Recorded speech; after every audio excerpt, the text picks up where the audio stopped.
homelessness, financial struggles, and dementia.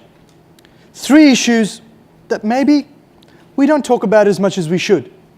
Perhaps that's why there are over 100,000 Australians that currently experience homelessness. Perhaps that's why only 37% of Australian 15-year-olds are able to read a payslip. And perhaps that's why dementia is one of the largest killers in Australia, accounting for 1 in every 12 Australian deaths. At Enactus UWA, our 18 members are changing the way our communities approach these issues. Our 3 projects, Unearthed, Finance for Life, and Sensed, strive to empower local communities and provide real and sustainable solutions to these very real problems. Good afternoon. My name is Arka. I'm Davina. My name's Hasib. And I'm Taylor. Together, we represent Enactus UWA.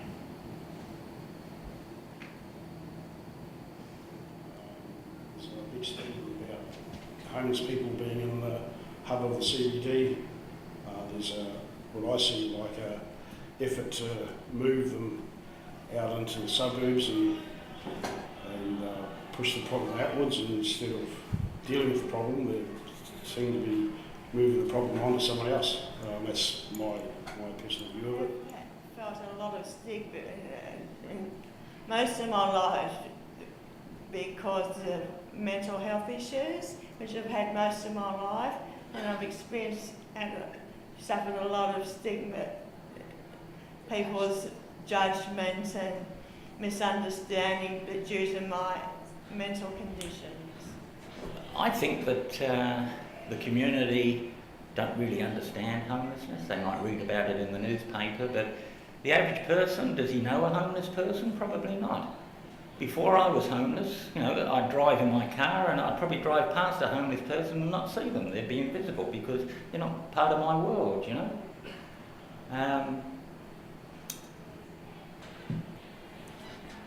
The stigma. When I was on the streets, early in the morning, I might be walking towards one of the drop-in centres, and it'd be obvious that I'm homeless because I'd have a sleeping bag or a blanket.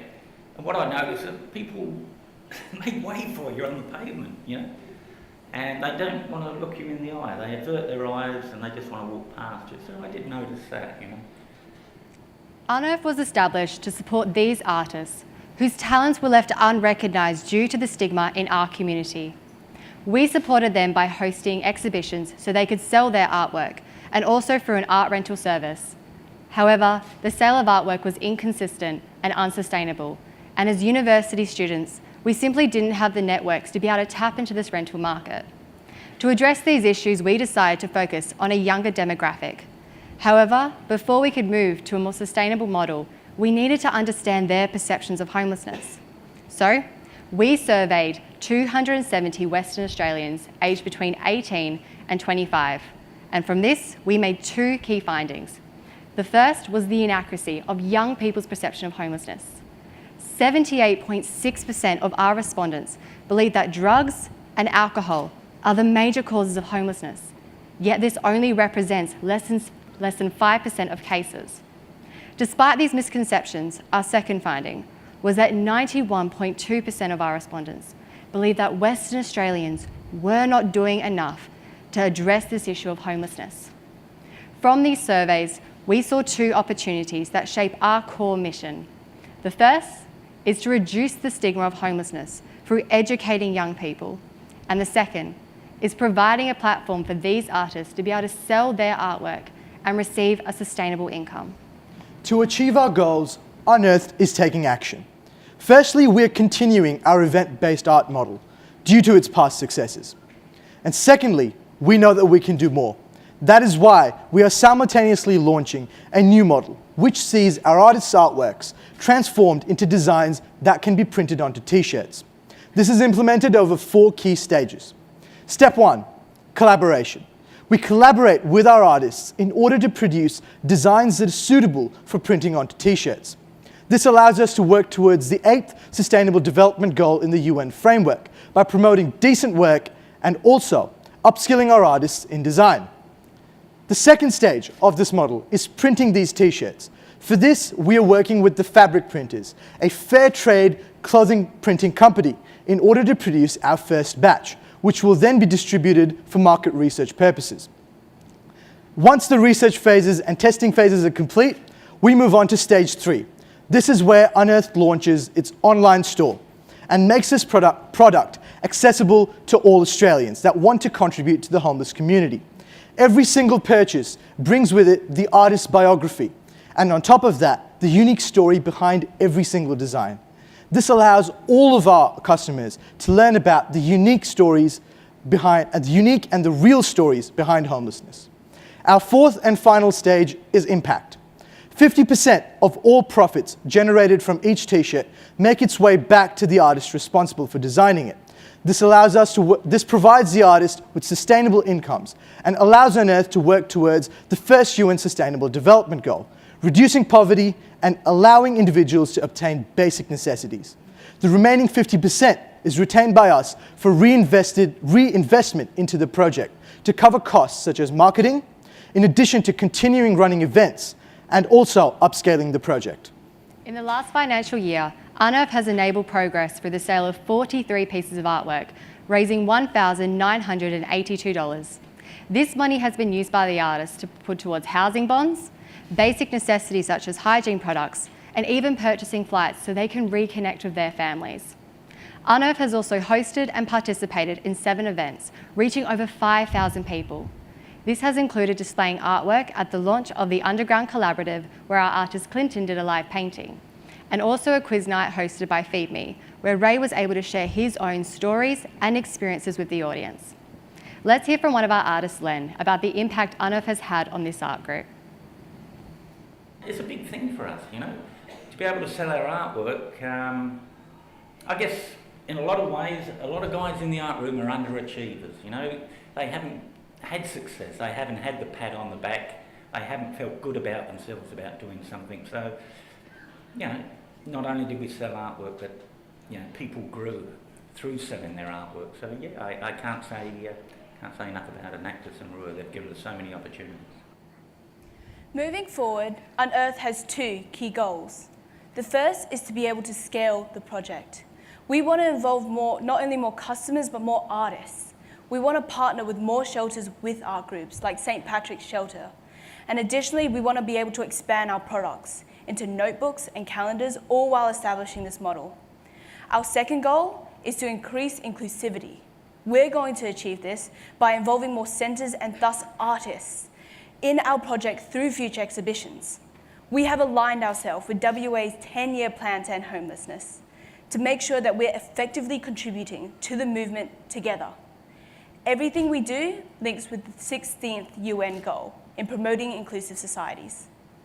Unearthed combines entrepreneurial thinking and a passion for social impact to break the stigma of homelessness. And this drive for change lies at the core of all of our projects, including Enactus Australia's longest running project, Finance for Life. Close to 1 million Australian households currently are facing mortgage stress. This supports data released by ANZ in a national survey earlier this year, that 42% of Australians are uncomfortable managing their own finances. So, let's wind the clock back and ask, what if all these individuals had the opportunity to learn how to effectively manage their finances at an early age? That is precisely the gap that Finance for Life exists to address. Previously, this was done through an online game, and we had success in impacting over 26,000 students in this project. However, we know that we can do more. Like many other online programs, our project fell short in the areas of personal mentorship, which is so crucial in delivering an effective learning experience. In addition, we focused on some irrelevant concepts. After realizing this, our team came together and saw 2 opportunities. The first, to provide holistic and in-person workshops to allow students to learn in a collaborative environment. And the second, to focus our workshops on key skills. For example, budgeting. Finance for Life is taking action. by developing tailored workshops to ensure that students understand these critical concepts and are provided with practical and realistic examples of how to budget. A recent survey conducted, including over 1,000 students, indicated that 78% of them preferred a classroom environment to an online one. This is because students not only have the opportunity to practice their communication skills, but also work collaboratively to enhance their learning. Finance for Life aims to harness this environment and use it to provide maximum impact to the students. The Finance for Life interactive budgeting workshop involves students being provided a set income, then having to make expense-based decisions and encountering financial scenarios that affect their budget. At the conclusion of the simulation, we then work with the students to create and analyse strategies in how to improve their financial decision-making in the future. Currently, we are running these workshops throughout high schools and with our partnership in Aspire UWA, an organisation which gives us access to over 100 schools in WA in lower socioeconomic and rural areas, which allows Finance for Life to expand to an even greater reach. These workshops allow us to target Goal 4 in promoting quality education by providing each student with a better understanding of the tools needed to build future careers. Finance for Life has enabled progress by providing workshops to 430 students in the last 12 months. In moving to a classroom-style workshop, we are working towards Goal 8 and advocating for decent work and economic growth by increasing the number of financially informed individuals. From surveys completed before and after these workshops, we have found that 92% of these students feel more confident in managing their own personal finances after completing the Finance for Life workshops. Moving forward, Finance for Life aims to develop our workshop in 2 key ways. First, our team is looking into creating 3 new workshops that aim to tackle topics that have been identified as crucial through student feedback. We aim to develop our budgeting workshop to include topics such as superannuation, basic taxing information, HEX, and employee rights. Second, we also aim to expand Finance for Life to support migrants and culturally diverse individuals to work and live in Australia. And to do this, we aim to tap into our large group of linguistically diverse volunteers to aid in running these workshops.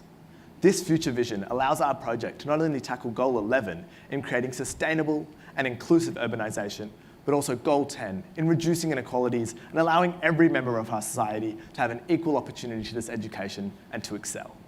With Finance for Life finding new avenues to improve financial literacy, another disempowered sector of our community are those individuals suffering from health issues and the significant problem of textile waste in Australia. Enactus UWA's newest project, Sense, aims to tackle both of these issues in a unique way. Meet nurse Michelle Baines, an advocate for individuals suffering from dementia. Progressive, incurable, and the second leading cause of death in Australia today. Dementia is a degenerative disorder affecting the brain. It impedes an individual's ability to process sensory information, and symptoms can range from everything from aggression to hallucination, often resulting in some form of restraint and antipsychotic medication. Michelle has been working tirelessly to advocate the improvement of well-being for patients in hospitals, thus advocating for the use of sensory blankets.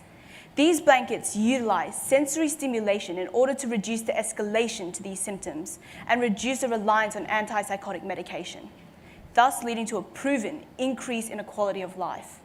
Despite her passion, Michelle can't do this alone. Another problem we see in Australia is textile wastage. 500,000 tonnes of textiles are thrown away every year in Australia, most going into landfill. It's through this we've seen an opportunity. Sense is taking action by partnering with Remeda, a creative centre in West Perth which focuses on sourcing recyclable materials. With each reused bell, button and buckle, we aim to create these sensory blankets and through this target Goal 12 in promoting sustainable consumption of materials and stable production patterns. We then aim to deliver the materials to local community groups and high schools. So far, we've already been in contact with 2 high schools that have expressed interest in incorporating these blankets into their textile classes. Once the blankets are then completed, we deliver them to local health groups and hospitals. We have ensured that this project aligns with the National Commission for Safety and Healthcare Guidelines to work out what's best for each individual patient. And also to maximise the impact on our volunteers, we aim to run debrief sessions where we go through the reach, impact and effect these blankets have had on the patients. Enactus UWA is enabling progress through the reduction of antipsychotic medications, textile wastage, and improvement of overall patient well-being. We want to provide hospitals with 100 blankets by the end of this year, saving 50 kilos of textile wastage. We've already created 2 prototypes.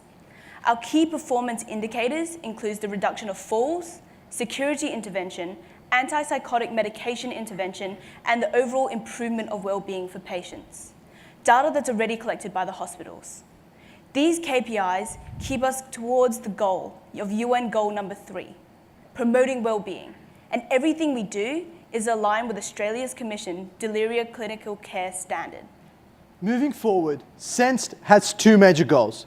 The first is to establish collaborative relationships with schools and volunteer groups. This allows us to provide sustainable supplies of sensory blankets moving towards hospitals. It also has the added benefit of increasing community engagement with this issue. The second major goal is to improve the sustainability of the sensory blankets themselves, given that currently they are only single patient use. To do this, we're looking to source sturdier materials which can withstand the re-sanitation processes and the industrial standards that hospitals require. Doing this allows us to improve the environmental sustainability of this project as a whole. At Enactus UWA, we are taking action to generate collective, sustainable, and positive long-term outcomes to empower those in our community. We are striving every day to create real impact and working towards 7 of the United Nations Sustainable Development Goals. We are moving forward with our invaluable partners to tackle these complex and multi-layered issues. And as President Obama reminds us, change will not wait for some other one or some other time. We are the ones that we've been waiting for, and we are the change that we seek. Thank you.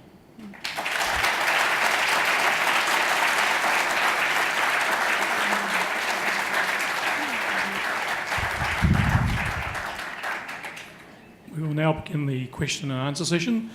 Judges, please ask your questions.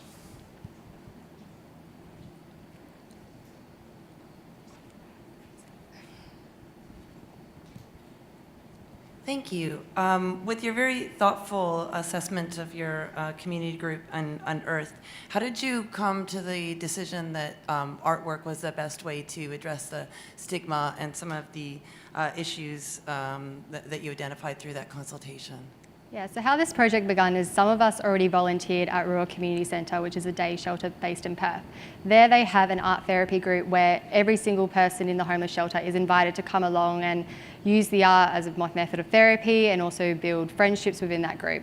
And in talking to these artists, they told us about how they would be walking along the streets trying to sell their incredible artwork, and they would be lucky to get $2 for it, maybe even less, because people just saw them as someone who was experiencing homelessness, and that was it.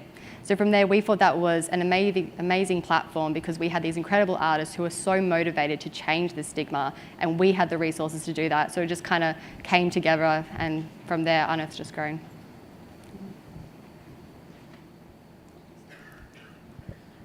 Thank you for your presentation. It was well done. My question is again about Unearthed. So you're obviously doing some really fantastic work with these groups. Have you considered then working with the artists and the people that you're bringing through the program and actually training them to run the business side of it, so it is a slightly more self-sustaining model, or upskilling some of the initial participants on running the workshops with other groups, which means that all the responsibility doesn't lie with you? Yeah, that's something we've definitely looked at. So as Arka mentioned in the speech, the first stage that we're working on at the moment is designing the t-shirts and on that initial business model, and the artists work alongside us. So we go into the homeless shelter and talk them through what we're doing. We get their feedback on whether or not this business model actually works from them. And then as we're moving forward, we want to include them further in the model, and hopefully they can actually be like the sole drivers of this project. In relation to Sensed, how many blankets have you actually done? Sorry, excuse me. How many blankets have you actually done in that Sensed project? We've created 2 prototypes, but right now that's going through the hospitals just with the OT, the nurses, and for sanitisation and safety protocol, just to make sure that we create a standardised guide that actually is safe for hospitals. So we've created 2. With your Finance for Life project, how would you measure success in the long term or the impact that that has on those people's lives? In regards to the Finance for Life project, our KPI is mainly surveys and interacting with the students, and realising that with our online program, we actually had an 85% return of students saying that they were confident and more confident with their finances, whereas with these classroom workshops, we've seen it grow to 92%, and students show that they retain the information a lot more when it's in person, and allows them to collaborate and act on those problems. So our main KPI in answering that question is basically surveys and student feedback. Hi there. In relation to Finance for Life, how will you increase its scalability? Who is running the workshops at the moment, and how would you address that in the future? The Finance for Life scalability goal is through Aspire UWA. So Aspire UWA provides all the funding for their summer camps, and what they do is they bring students from the schools to camps at UWA, where they stay at residential colleges, and give us the opportunity to run workshops with them, compacted into the week that they're all there. So they provide all the funding and allows us to scale to over 100 schools, and use our volunteers to repetitively run those workshops with a whole range of students, and gain massive feedback from all those 430 students that we've worked with in the last 12 months.